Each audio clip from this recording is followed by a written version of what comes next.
Hello, Kealan, Patrick How- Burke. Hey, how are you? Hello. Hello. I hit record before you even started, so Wow. yeah, legally I have to tell you that. Um, Okay. so I can't believe you fell for this shit again. You're I back? know. Yeah, I know. I know. Didn't the lawyers talk to you? I didn't know if that. Nobody talked to me. Okay. I just I kept didn't getting know. the runaround. For once, I'm not talking to myself. It's time to go beyond the book and get over your shelf.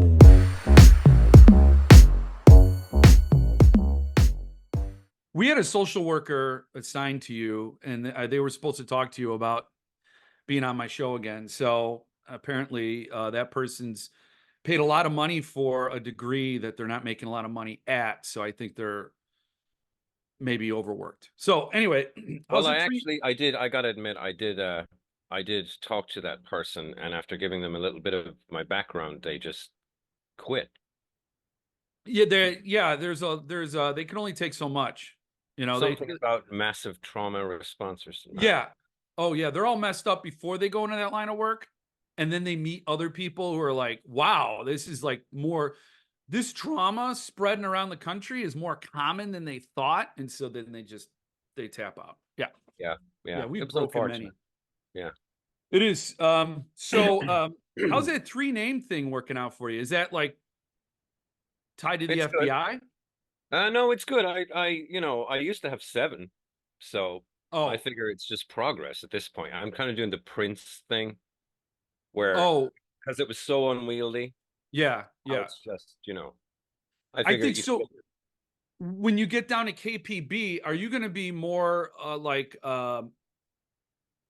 excited about the APB connection or the KGB connection? Like that, because you're well, going to be like, honestly, it can be a bit of an exclusive for you right now. I mean, I wasn't really prepared to announce it, but I'm thinking of just going whole hog with just the symbol.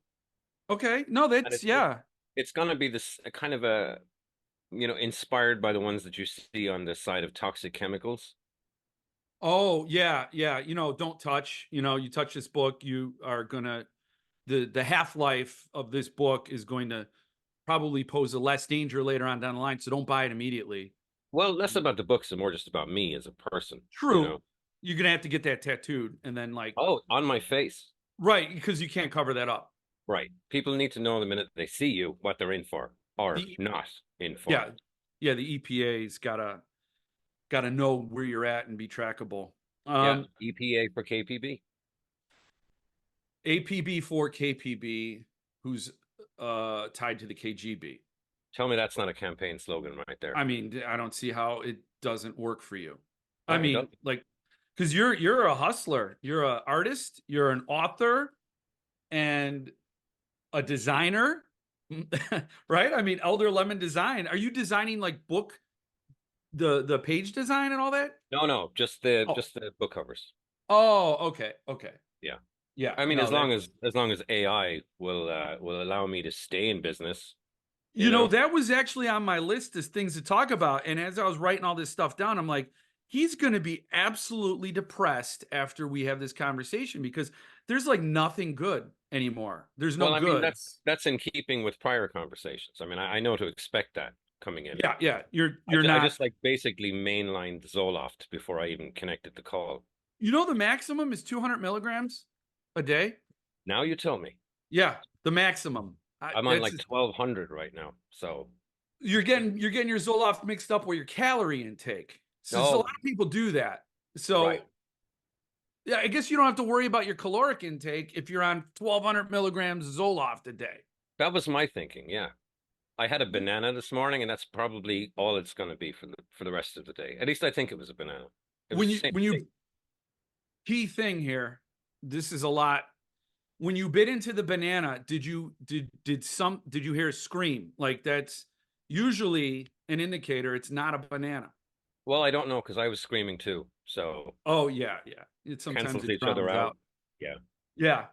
Yeah. Yeah. So, wow. I am curious to know how were you able to tease kin on your personal page?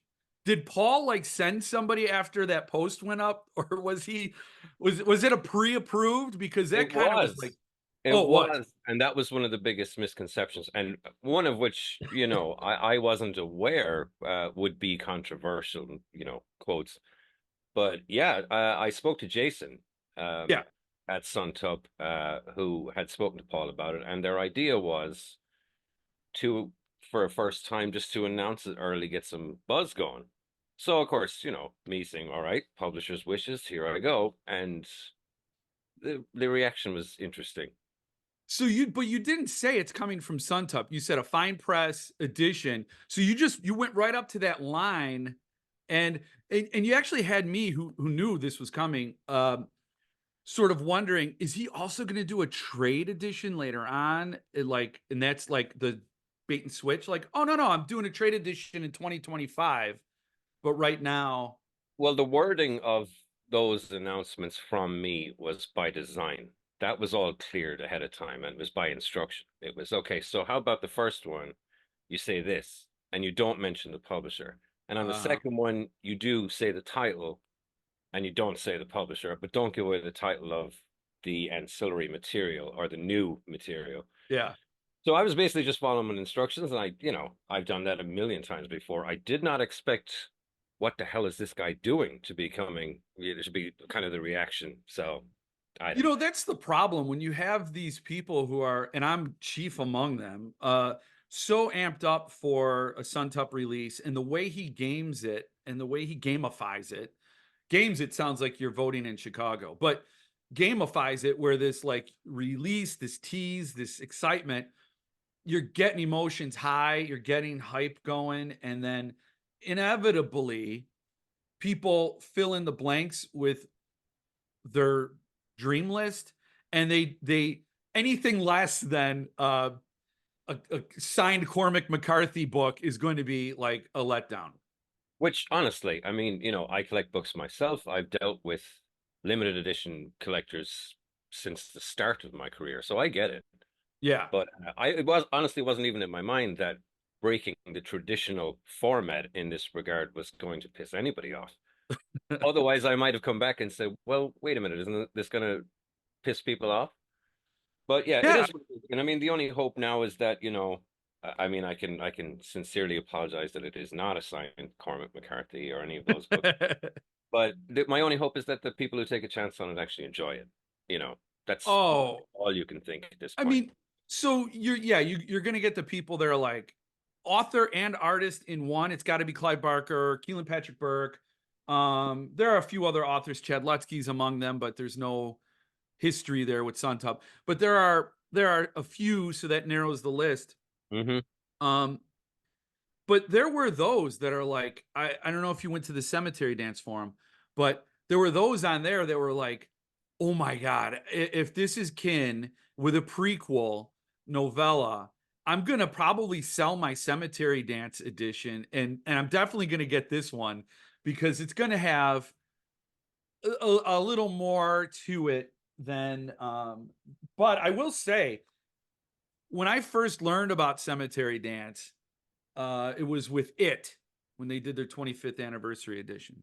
Yeah, And I went on their website. I'm like, well, what else are these goobers doing? And I saw this and I read the synopsis. I'm like, this sounds badass. And I don't know. I just waited on it, and then it sold out. And I always regret it. And then someone was kind enough to gift me a copy, and I read it, and I'm like, this is awesome. This is great. I knew I was jibing, vibing with this book when I saw it on there, and it really lived up. It exceeded the description, I think, because when I read it, I guess we're in kin now. When I read it, I just the premise sounds more exploit exploitative. It yeah, sounds more like just a gore slat. When you say Texas Chainsaw Massacre, you're like, okay, this is a movie that pushed the boundaries of what people would accept in cinema. yeah. And they did that for a reason. Tobe Hooper, it was all very much for the shock and awe of it.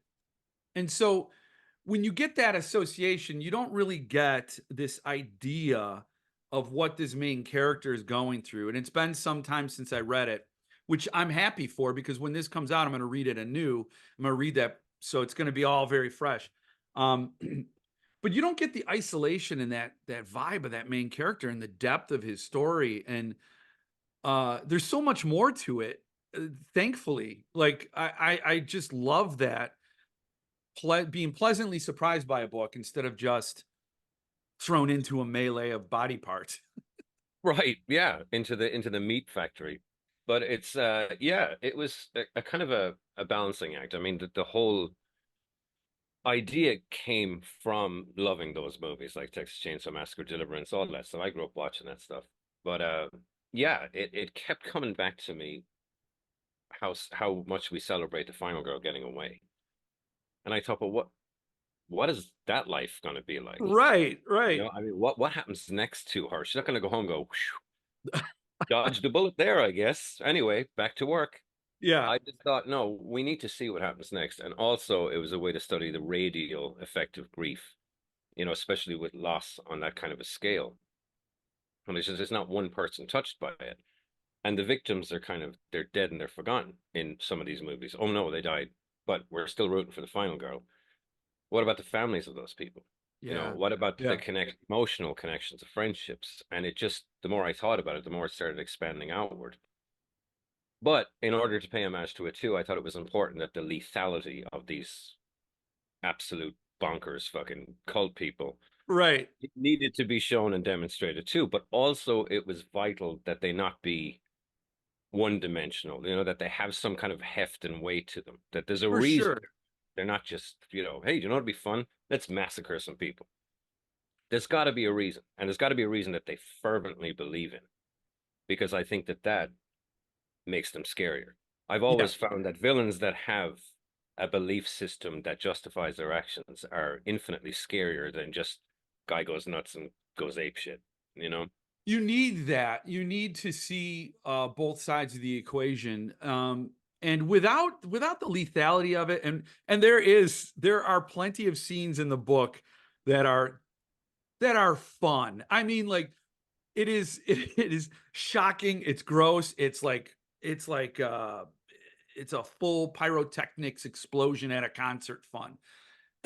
And that's awesome because when you go the other way and you go too academic with studying these things, you end up with a book like The Collector, which I thought was brilliant. John I Fowles, loved it. Yeah. Yeah. yeah, brilliant book, brilliant, and I appreciated it for everything it was. But it's very academic and it's very very deep and thought provoking, which is a different part of the brain it tickles than something else. But it can be polarizing, like Well, uh, yeah. I mean, you can show it and not necessarily bog it down with analysis either. yeah, You yeah, know, it needs to be kinetic at the same time. There needs to be some motion. And a guy standing around sitting there thinking for 28 pages is not motion, you know?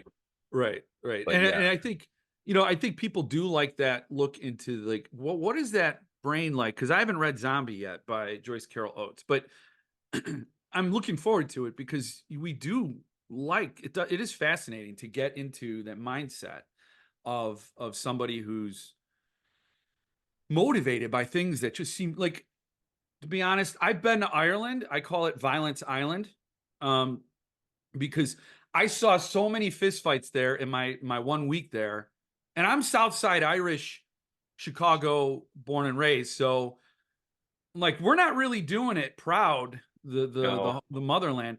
Um, different textbooks in school. That's why. oh yeah, for sure. But uh I'm somebody who's never even really beaten somebody's ass. Like I've never been in a fight. I just don't go there. I'm not like that, And Yeah. so these people who do these things is so alien to me. And it's interesting to get into that human zoo and take a peek in there. Well, Um, yeah. And in addition to that, you know, the other side of the exploration is how far good people can be pushed before they become a shadow of the monsters themselves. right. Because I mean, you have innocence at the beginning of it. You have these people who are just going about their business, get attacked, get murdered, all sorts of stuff. And that was it to me too, is that the sole survivor, she's just going to, even if she gets extensive therapy, whatever, how is she ever going to sleep again knowing these people are still out there? Yeah. And what steps would you take to erase that trauma? You know, I mean, it never truly goes away, but No. it's infinitely worse to know that these offenders are still roaming around somewhere. So that fascinated me too, is where is that line? Yeah. We can all be good and we can all read books about the kinds of horrible things people do, knowing, secure in the knowledge that we would never be those people. Right. But how far do we have to be pushed before it just seems like the natural response? Yeah. Yeah. No, I mean, ultimately, like, and they've done studies on rats. We see what happens when you cage things and they run out of they run out of space, they run out of resources, they run out of patience, they run out of whatever buffer existed before they finally turn to that sort of survival animal instinct. But how did the prequel come along? Did Paul watch our interview last time and go, I want that novella? Like, what was that? Did you pitch it or did they I just did, draw it out yeah. of you? I did. I pitched it. I started writing it and I absolutely fell in love. It felt like the absolutely right thing to write in this universe. And I Yeah. loved it. It features some of my favorite characters that I've ever created, one in particular that I just want to I want 10 novels with this guy. Oh man, it's I love hearing that. Oh, I absolutely lived and breathed him for a while. But yeah, and I was confident enough in where I was to pitch the idea of a kin edition with a brand new novella. And Jason called me and he was, yes, yeah, let's discuss this. And his enthusiasm for it just increased my own. Oh, that's great. But yeah, and we set a deadline, and unfortunately, in one way, I guess, like when it comes to inspiration, unfortunately, in the middle of it, my dad passed away, Oh my God. so I had to take a couple of weeks and just, deal with that. But what I wrote when I came back to it is kind of informed by that. It Wow. is very much a story about fathers and substitute fathers and children. And yeah, it wasn't easy to write it. It became this free flowing love fest. And then that happened. And then it became something else entirely. Wow. But as a result, it remains, I think, one of my favorite stories I've written, far and away. And last summer, I actually went to Tennessee, where the book is set, the Great Smoky Mountains, and to do research. And I started it then.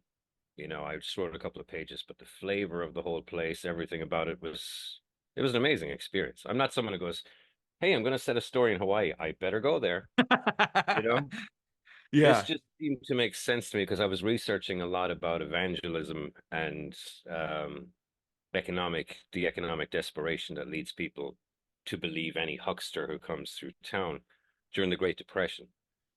So yeah, that's where I set it, and it is about all manner of terrible characters convening, coming together with an innocent child at the epicenter of it, Wow. and the impacts of spiritualism and religion and crime, everything. I just threw everything at it, and I love it. I love this story. I recently actually reread it for the first time in weeks, months, even, and yeah, that's what I'm real proud of.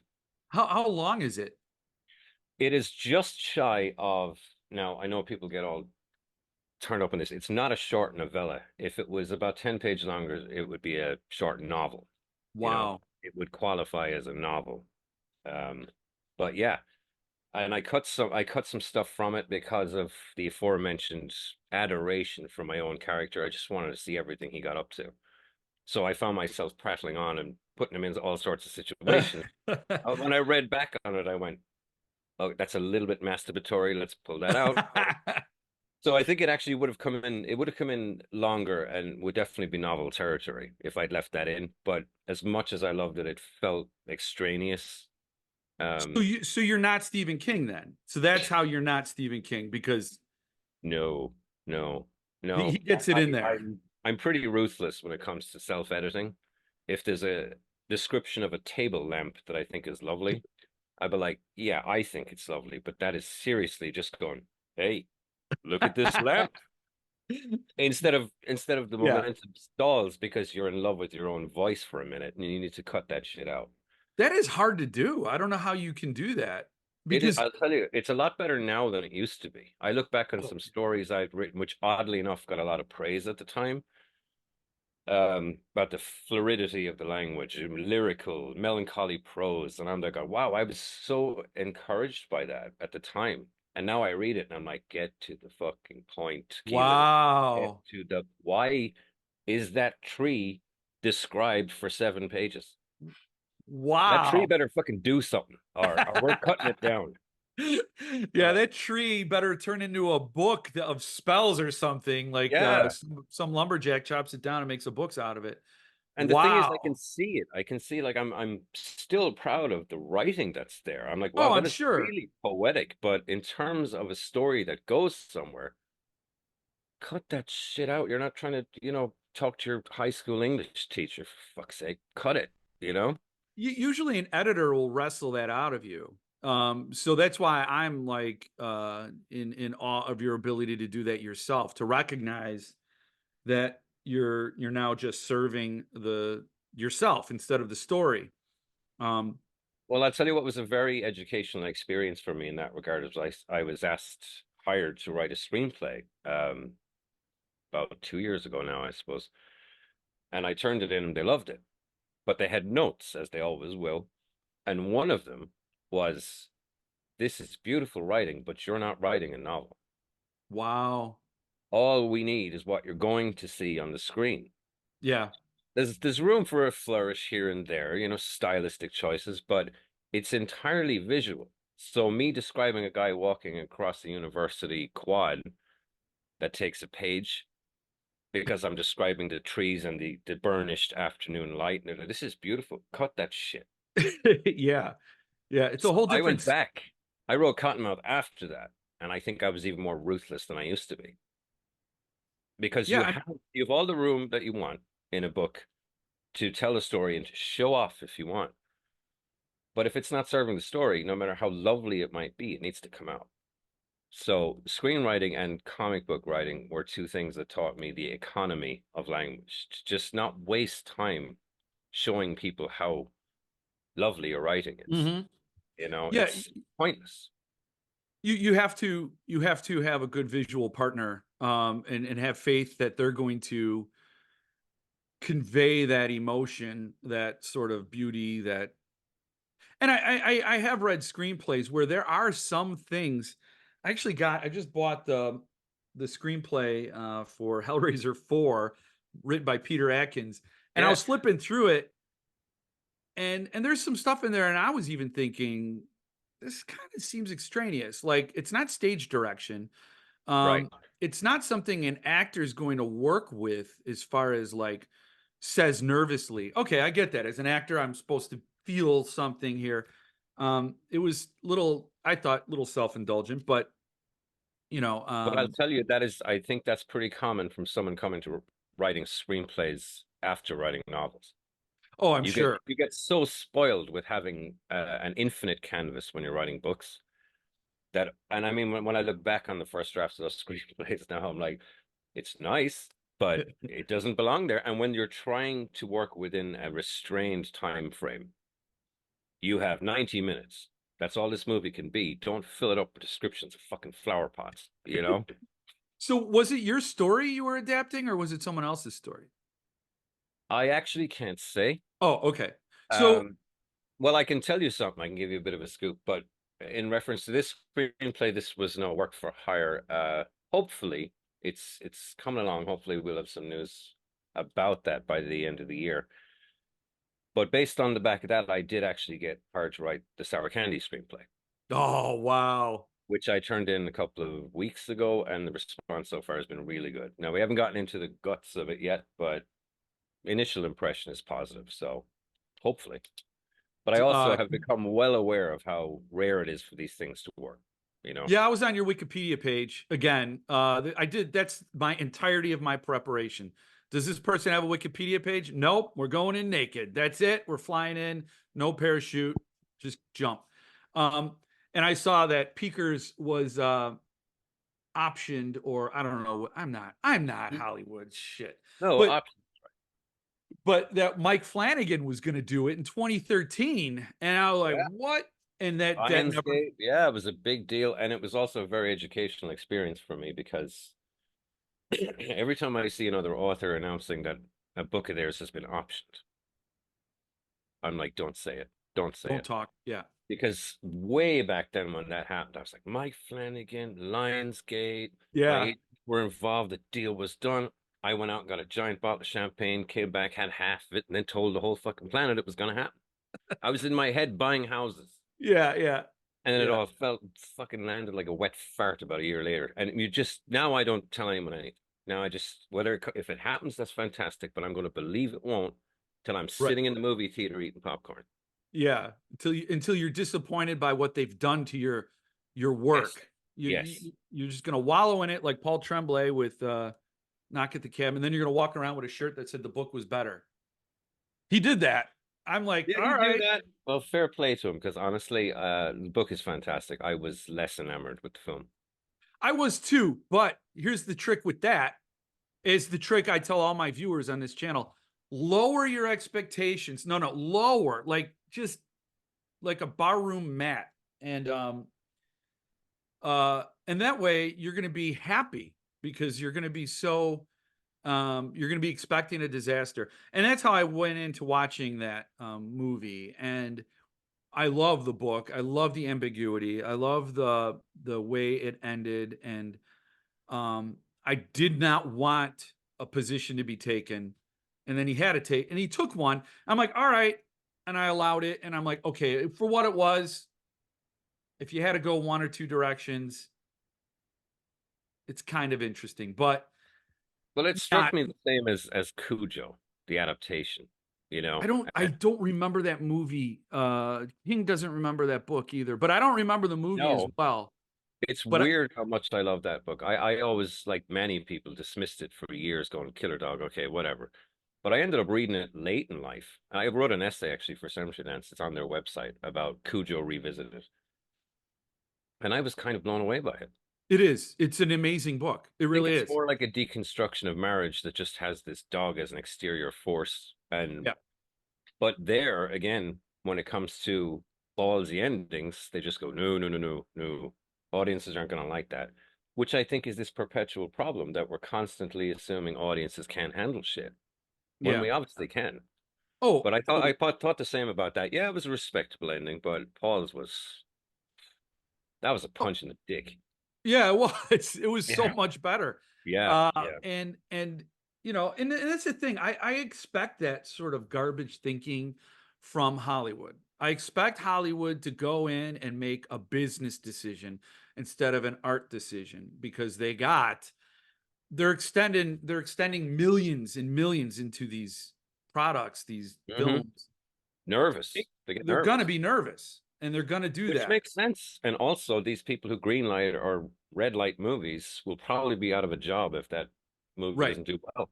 So right, I get it. And also, I think that test audiences are an absolute friggin' nightmare because you have 50 people in a room making a decision about how this movie should play.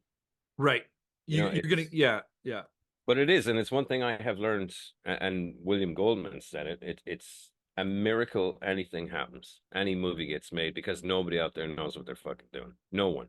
No. Well, No. what disheartens me is that I see that same thinking coming into publishing, and Yeah. you got especially, and I don't know if it's because of the dawn of social media, but you got all these publishers that are like, you better build your platform before we even think about getting your book out because you have to bring the audience now too. Yeah. Like it's not like an editor discovers an author and then introduces them to the world and there's your audience. They're like, no, you need to come here with your audience and don't bitch about the book cover because you're going to get what you're going to get. And we Yeah. may or may not support you in marketing because that's your job now too, apparently. I talked to an agent once. He had read I can't remember, maybe Sour Candy, but he'd read it anyway, loved it. So let's get on the phone. This is a pretty big agent at the time, and I was like, oh, excellent. Got on the phone. First question out of his mouth: what's your social media reach? Ah, And I'm like, well, did you like the fucking book or didn't you? You know, and if you did, can we talk about representation and then maybe down the road a bit, worry about what my social media reach is? Right. And I unfortunately talked to him right after deleting half my social media. So, Oh. but that is me. I always come at everything at the wrong time. I'm a late adapter, and then once I Yeah. get familiar with it, I blow it up. Yeah, but the thing is, if you've missed out on TikTok, then the Chinese government doesn't have your info. So you Oh, they kind of, have all my info. yeah, I they sent probably. it to them at the beginning just to get that out of the way. Oh, it's a nice thing. It's that their amnesty program is real nice. Before Right. our tanks roll in, if you Mhm. send us your stuff, we might give you a square of land. But at least, you know, if you're not on TikTok, you're perfectly, perfectly safe on Oh all other yeah. social media. That's so, you know, you can be secure in Currently, the knowledge that nobody else is watching you. that's the only danger that I'm aware of is TikTok. Hmm. Oh, Everything. yeah. Yeah. Yeah. So, sour candy. Okay, I gotta admit, when I was reading guests, and I'm not done with Blanky yet, but I read guests, sour candy, Jack and Jill. My dogs are dying. And I will say I didn't get sour candy. That's just a story about a guy becoming a dad. I mean, Right.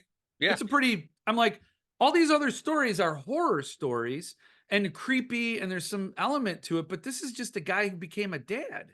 Yeah. It's nonfiction. Right. That's what I'm like. Okay. I was All trying to right. shake things up a bit and just said, well, anyway, enough of the horror. Let's talk about the joy of parenthood. Yeah. Okay. Because yeah, I mean, The it's like response yeah. has been strange, though. I mean, people just seem to consider it a horror story for some reason, which I think is kind of insulting. Wow. Huh. Yeah. I think I just took it that the people with the horns were like just deer. I don't know. I mean, because here's the thing. Emotions. They're parental emotion. That's all they are. They're just representations of, you know, how much you Yeah. can suck sometimes. It was beautiful, and it's yeah.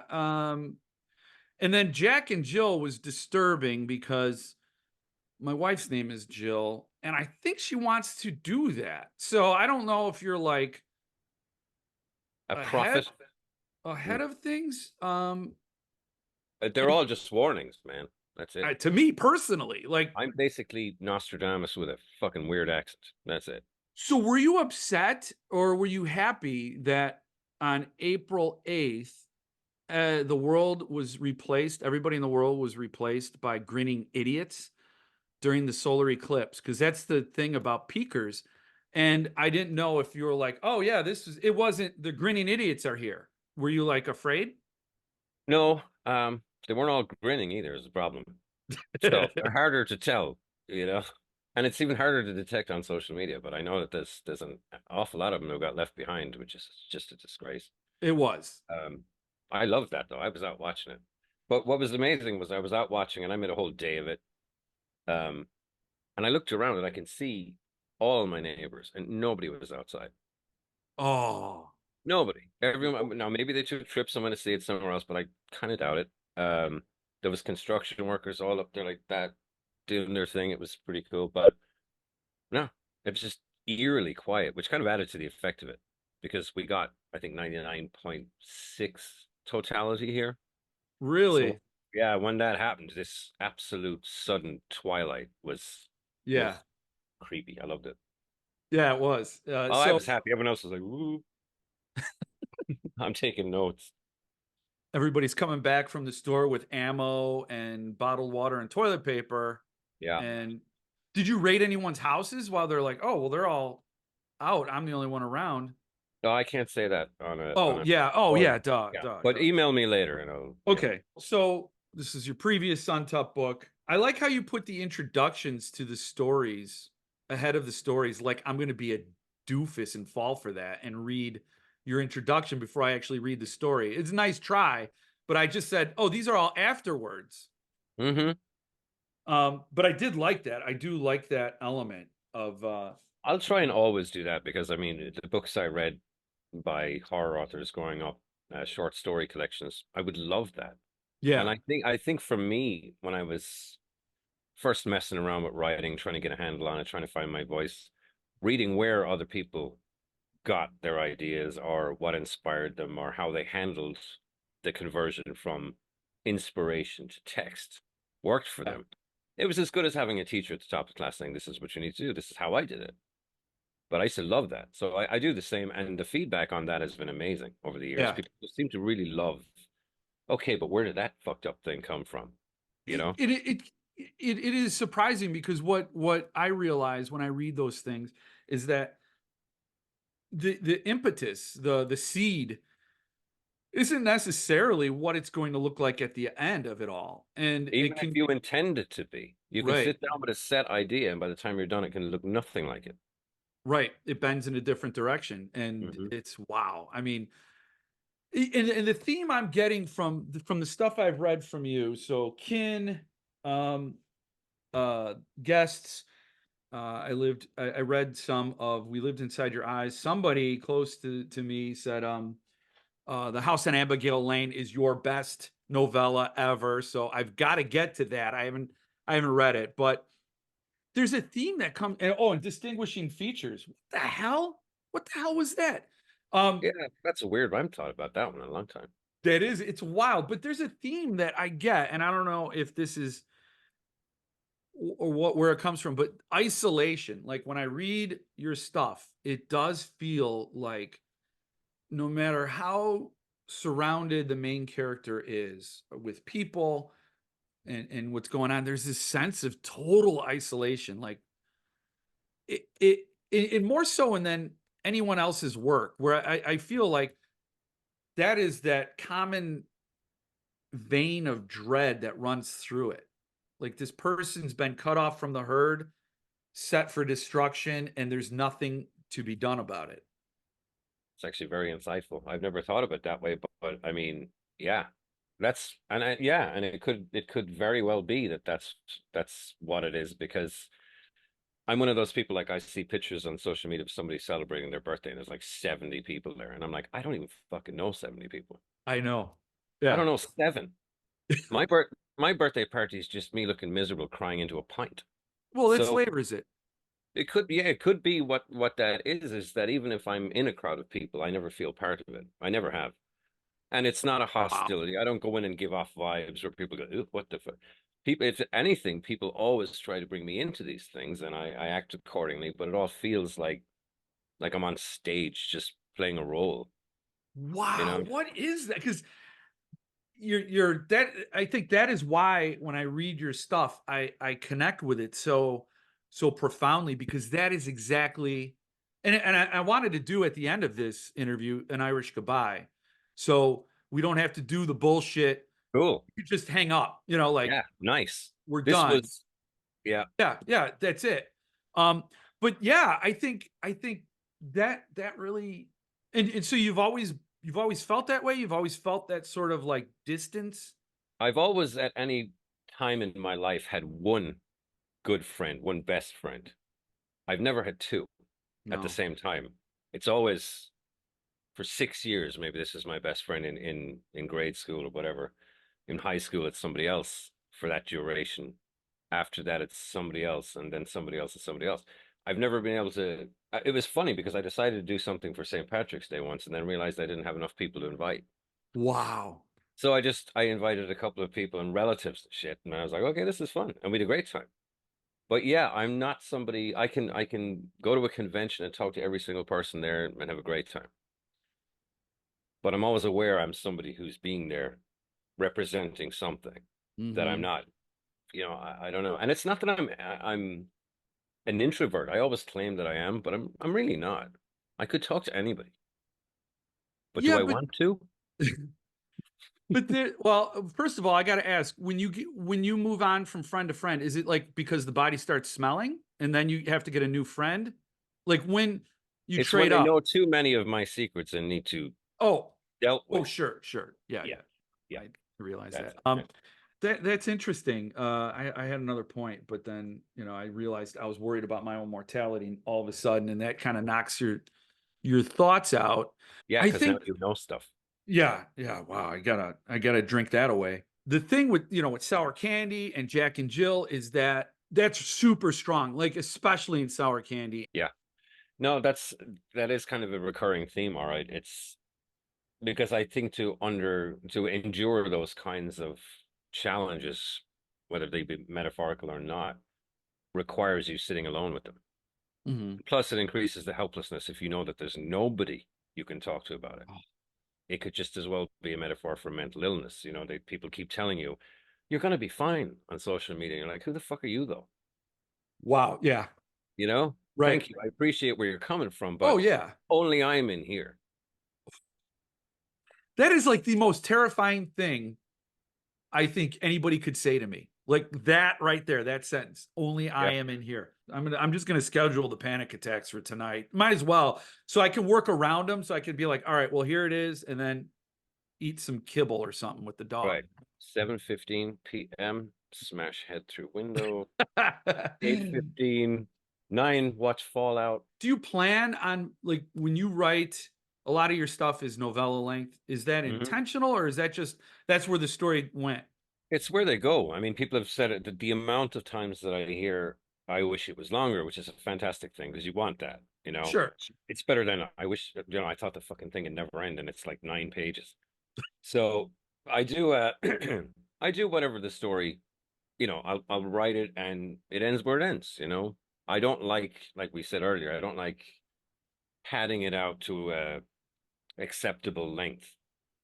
I mean, there's books I've written that I now think could have been better served by being a little bit longer, and some that definitely could have been shorter. So I go with how the story feels as I'm writing it. Because if I start to feel like, well, I could go a bit longer on this one, that's a conscious effort to protract it rather than Yeah. get the story down and get the fuck out of there. So yeah, I do love the novella length. I think it's the perfect length for a story. I do too. It's just deceptive. I mean, the story is always bigger than the page count because there's more to explore and obviously once you get into it you're thinking about things and you're contemplating things and then it echoes after you're done with the book you put it down it reverberates like anything worth your time should. There are some authors who like act like they are still in college and have to meet some sort of page count requirement arbitrarily set by a Napoleonic professor. Yeah.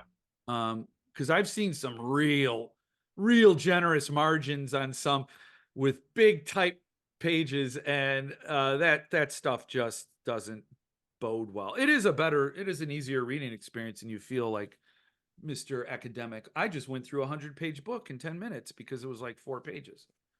I do kind of like, and maybe it's something to do with getting older, but I do actually like when the line spacing's bigger, because then I feel like this book read it in a week. Or back when I was in my teens, I would read it like The Stand in 7 days. I just wouldn't do anything else. I Well, would you just didn't have to. Yeah, get up, read, go right. to sleep, read. I just that was it, and I ate that stuff up. Now I'm like too big. Oh my God, yeah. So who do you read now? Jesus, everyone. I find it hard to keep up with some of the new folks coming out with stuff. And I got the Libby app, the library app, specifically so that when I'm browsing social media and see somebody announce a book, I can put in a hold on it. But the problem is, I think I've been so busy that I might have read for pleasure maybe 14 books last year, Wow. which is about the lowest I think of ever. Yeah. I used to know less than 50 books a year anyway. Wow. Now it's going down and down. And plus, I get a lot of people asking me to read their books for blurbs for the cover, Sure. which I love to do. But also, if you're doing all that, you're one looking for time to write and read. Yeah. So I've gotten to that horrible position I never imagined where I have to start saying no, and that sucks. Even though Yeah. plenty of people said no to me back in the day, but a lot of people didn't. So, and then it's, well, Mr. Big Shot author won't say nice things about my book. And it has nothing to do with that at all about, well, I'll say yes, and then I won't have the time to do it, and then I look worse. You should just get like a Mad Lib thing that generates blurbs where you could just be like, because I've seen so many of the same types of blurbs. I couldn't put it down. It's heart stopping terror. This sat with me long after I turned the final page. I mean, there are all these things you could put out there. Yeah, but then you run the danger of somebody reading the book and going, starting to notice this Kealan Burke saying a lot of nice things about a lot of these not so great books. Well, then see, that's another way you're different than Stephen King. I Well, they think, say that a lot about, that's a good example because they say that a lot about his stuff, and I don't know because I don't know him personally if it's a case of his agent or his publisher saying, "Hey, this book could use a right. boost. Do you want to say something nice?" And whether he reads them or not. Yeah. So, but honestly, I think he's beyond caring what a couple of fucking people on social media say anyway. Oh, he's You know, earned his cruise control setting at this point. I He think he so, yeah. But I he's don't yeah. like to do that. I kind of insist on reading everything. Oh So, yeah. but the problem is time. I think currently I have 15 books that people have sent me to give quotes for. Two of them I actually managed to read over the last 2 weeks, and they were really good. So I love when that happens. Yeah. I hate when it's somebody I really like and they've sent me a book they're really proud of, and I'm reading it going, Yeah. This that's when I'm suddenly too busy because I'm not saying mean shit about somebody's book. I'm just not. Oh no, no, no, no, no, no, for There's enough sure. people out there doing that who love tearing other authors down. I get no enjoyment out of that at all. It's better just to hand it back and just be I'm never going to get to this. That's what I say. And the thing right. is that 90% of the time, that is the truth. Yeah. So, How far in a book do you go? And this isn't just necessarily for blurbs or whatever. Before you're like, okay, this is a did not finish trash heap book for whatever reason. It could be just stylistic. It could be not my favorite content. But how long will you give a book before you move on? there was a time when I was very proud of the fact that I had never not Yeah. finished a book that I started reading. I was like, I don't care. I'm in this for the end. Even if ultimately I put it down afterwards, I was like, well, that was a stinger. Yeah. But now I would say probably 50, 100 pages, maybe. Yeah. I like to give a book chance to build up steam, but sometimes I can just tell from the writing that no matter what happens, it's not going to be done elegantly or effectively enough. And like I said, I get to read so little anymore that I just can't. I Yeah. want to support you, buddy, but fuck, can't do it.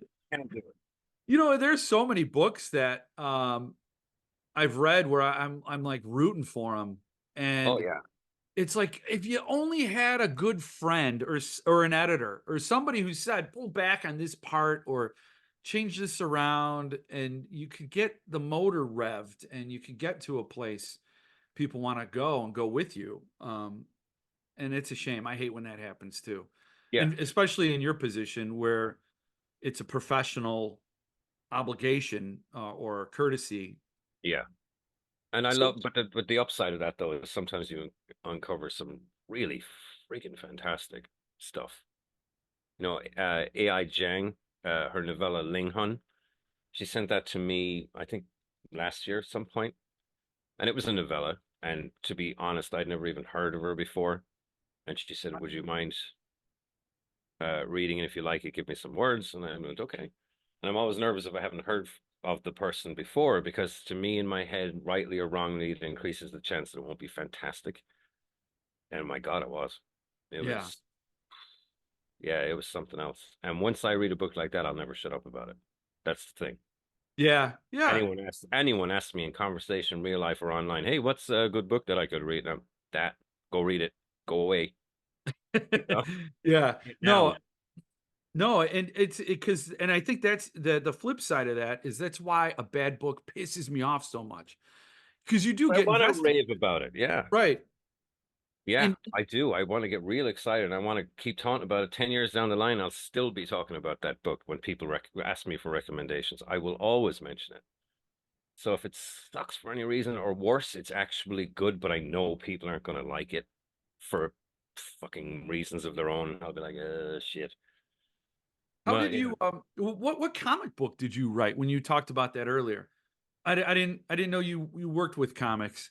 I did the graphic novel of Sour Candy for Oh, okay. yeah, and I've been Okay. doing short stories for their Tales for Halloween Night annual series as well. I just turned in one 2 days ago.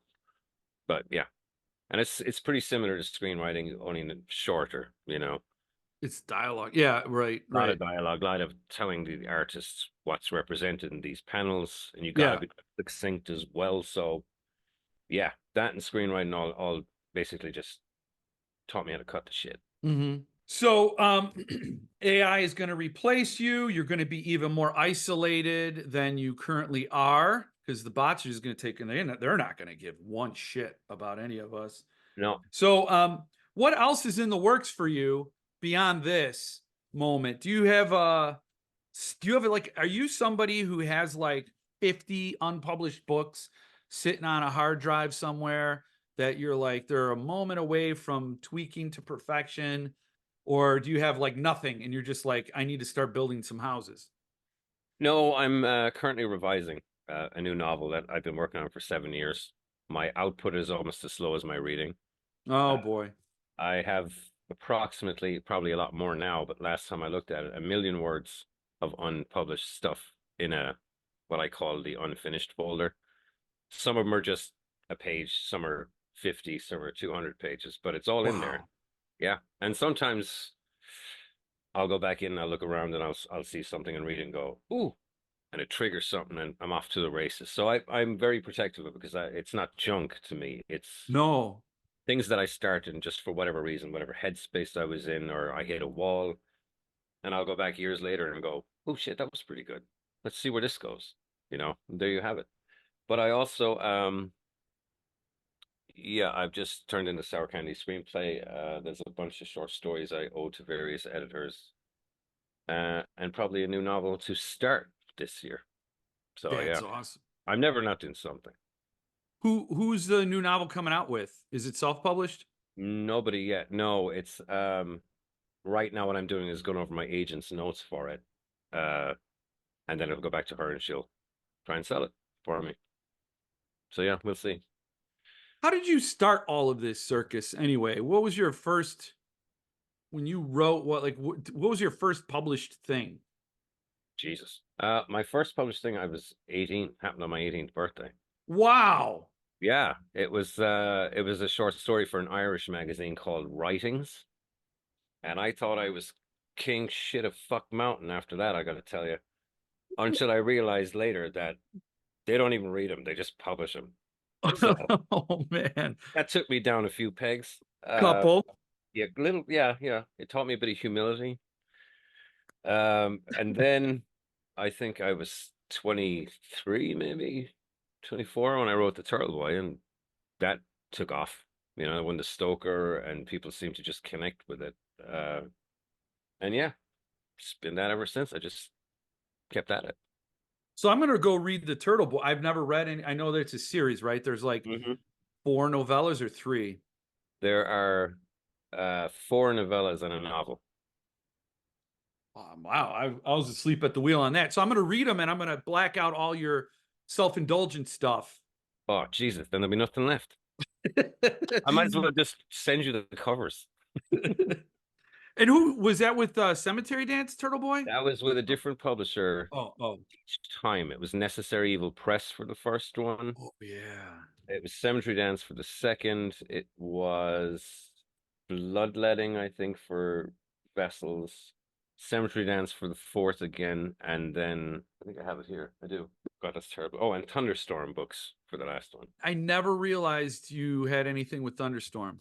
They're great They did people. they did another collection of mine as well, the novellas. Huh. Yeah. I've been around, man. You have. That just Yep. blows my mind. Yeah, I'm a cheap date. I'm really looking forward to Kin. I'm beyond thrilled that Suntup are doing an edition of this. I mean, honestly, you ask me any books that I would like to see done to be given that treatment, and it's kin. And the thought that there's new material for people to read has me just giddy. I can't wait for people to read it. Well, like I said on our last conversation, you mentioned that the prequel, and I'm like here for it. I pretty much recently read Kin at that point and loved the idea, loved it, and knowing how the book how Kin went and how that was a very satisfying, thought provoking read more than I expected. And there are times you jump into a book, you're like, I don't want to think, I just want to have fun. I want to read something that's shocking and um so I'm not disparaging like any authors out there who do that. There's a place for thrillers Oh and yeah, they're fun. It's like a Kesha song. You're not going to really think about it too much. You're just going to be like, okay, I had a good time while she was here, and now she's gone, and I can't follow her anymore. But Oh, and I'm just saying, I read literally everything, from pot boilers to airplane or airport reads to, beach reads, and then literary stuff, plays, fucking westerns, everything. I'll read everything. And I think there's a place for all of it. yeah, And yeah. sometimes I'm not in the mood to be reading literary classics. My brain doesn't want to work that hard. Oh my God, no. I don't want to be hitting it on my Kindle going, the fuck does that word mean? Great, now I feel stupid. Thanks very much, Cormac McCarthy. So, Yeah, you got to wonder why some people. So I give Cormac McCarthy a pass, me or too. whatever. But there are other people who think that's how they get access to Cormac McCarthy's pedestal, by putting in words that nobody uses, and acting like that's the thing. But it's not the thing. I think the thing is, if you can make a story that says something and can communicate that clearly and powerfully, you don't need to rely on the weird kitchen utensil to get you there. I mean, Yeah, yeah. I mean, there's a big difference. There's books like, and I mean, my business is words. I absolutely get a thrill when I encounter a word I don't know. I love it. There are times, because I do, and I'll write it down and go, Jesus, that's an awesome word. But there are times where I'm just not in the mood to work. no. I just want to read this fucking this fast-paced whatever 100-page novella. Just give it to me, you know. And there are other days where I'm like, I'm feeling rather grand. Well, you got your pipe, Yes, and my pipe, my smoking jacket, and go, all right, right, good evening, sir. Thrill and me if you must. well, this has been a thrill. We're at an hour. Jesus, that flew. My court ordered hour. Oh, wow. Yeah, they said really, if I talk to somebody more than an hour, I'm overstimulated, and then therefore I go out into the public, and that is an issue. But this isn't a But Zoom meeting. This is visitation. it kind of is. It Jesus, kind I of. feel. Don't tell me that ahead of time, Ranton. Um, so I'm beyond stoked. I thought you were in big trouble with Paul when you revealed it. I'm like, what did he do? Everybody What? did, and it was amazing how fast they all went. Well, this guy's a dick, and I'm there going. I mean, yeah, that's true, but not in this regard. I didn't do anything. You don't know about the other stuff. This wasn't Yeah, that. yeah. I mean, I'm all right being friggin' shot with your arrows, but at least use the right quiver. Right, right. You're gonna get your contributor copies, and then you're gonna sell them for that pipe tobacco money. Yeah, smoking jacket repair. Oh yeah, because you fall asleep with that pipe. Well, as I keep hooking my thumbs into my pockets and ripping them Oh right. because Well, I have to do the walk. you got to get them reinforced, Yes, yeah. because that yeah. Bread ain't cheap. I think I'm getting to that part in Blanky where the guy's sewing some eyes on stuff. I don't know. He's sewing the buttonholes, and I started there, and I'm gonna get back to it, and I'm like, holy shit, man. I mean, I'll tell you, Jack and Jill, that was brutal. Man, I'm telling you. So like for me, when anybody talks about Saving Private Ryan, they talk about the U-boats coming in and how they guys got all shot up. They talk about the battlefield scenes where the guy's lifting a leg up and they're, oh, I'm all bloody. The worst part of that movie to me is when the German soldier is on that guy and he's pushing Yes. the knife down. And he's like, no, wait, no, no, wait. Yeah. And they're very quietly. That is the most barbaric murder in the whole movie. It's so intimate, it's so personal, it's intense. I can't it, watch it. I can't watch that scene again. well, I we had recently, exactly the same reaction when I watched it. I could handle heads and limbs exploding. right. The inexorable process of that and the like you said, the intimacy of it really fucking bothered me. They're making eye contact and he's pleading with him. And Hmm. it's like, this is going to happen. Oh, so with Jack and Jill, I think there's that one scene in it that struck me in a very similar way. The whole, The inevitability of it. I couldn't, man. Oh, you know what? It's also, now that I'm thinking about it, I've tapped that vein, but there was that the worst murder in any Friday the 13th movie. I don't remember which one it was. I saw them all, whatever. Jason's killing a guy, and the guy, while he's getting killed, is screaming, He's killing me. What a strange thing, but also probably a very normal thing in the situation, How do we all know what we're gonna say when we're fucking dying? Right, right. And so that sat with me. But yeah, so this stuff, man, it's like I think I told some people that I go, Kealan Patrick Burke is my favorite author when I'm reading Kealan Patrick Burke. Like this is stuff I connect with on a different level. It's like I get it, and it feels very like comforting and terrifying that someone else sort of has that same those same paths they walk in their brain and the same terrors. And Same sensibilities, yeah. yeah, Yeah, and I think that's why, I mean, well, there could be a million reasons. I don't know. If I was privy to readers' thoughts, I'd be a bestseller. But I think a lot of people feel the opposite, that they can't connect to it. Because I think whether without knowing I'm doing it, I have very little interest in writing to a commercial degree where everyone can no, pick up and go, yay. I write the way I feel it. And some people connect to it and rave about it. Other people go, I don't know, just yeah, no. And I completely understand that. yeah. And when you said if I could read the reader's minds, I'd be a best-selling author. It's true. Yeah, it would be. But you wouldn't be a very good one. And because you got to read your character's thoughts. That's the thoughts you got to care about. And those Yeah. are the thoughts. That's why I don't write. That's the thoughts. But those are the sense of those are the people you need to be thinking about when you're writing a story. And Yeah, exactly. And if you try and please everyone, you're pleasing no one. yep, that's yeah. So that's why I try to please no one, because then I'll please everyone. You're Because really good at it. Really that's good at it. that's how I go about it. Yeah. You should have Thank an you for office. Just have an office and on the glass have it written, pleasing no one since 1976 or whatever. yeah, no, for sure. And they're like, duh, yeah, it's you Thanks, didn't have Captain to Obvious. waste somebody's job to put that on your door. Right. Yeah. Don't even have a door. I can't do the Irish goodbye thing. Should I do one of these really bad high school acting jobs and be like on, Jeff, where the hell did you go? Jeff? Jeff? Damn, I'm disappointed. He's living up to his name. I do in real life the Irish goodbyes. Me too, but only in a crowd. I never do it one on one because it's harder to get away with it. It's really tough. Yeah, they're But tracking. If they can track your exit, it's not working. you got to get like a flashbang Yeah, or a smoke bomb. I yep. carry them in a fanny pack, and I light them and I just drop them, and then I wait for a critical mass of smoke. And then they're like, you don't have to do that anymore. You did it like 50 times. We get it. Just go. And you also told us you were going to do it, which kind of Right. ruined. Yeah. Yeah. All right. I'm gonna buy the book, and I'm gonna love the book. And yeah, there's nothing else to say at all. Nothing. No. Nothing.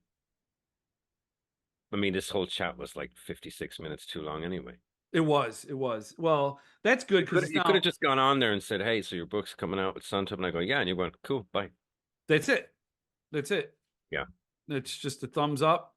We speak in emojis now anyway, and they'd probably be like, Right. you got to edit this down to get it on TikTok for the Chinese people to get Kealan Patrick Burke's info. Oh, we already got it. They got it. So they're going to have to dedupe their list. They're actually cloning me over there right now. And it's going to be a grinning idiot.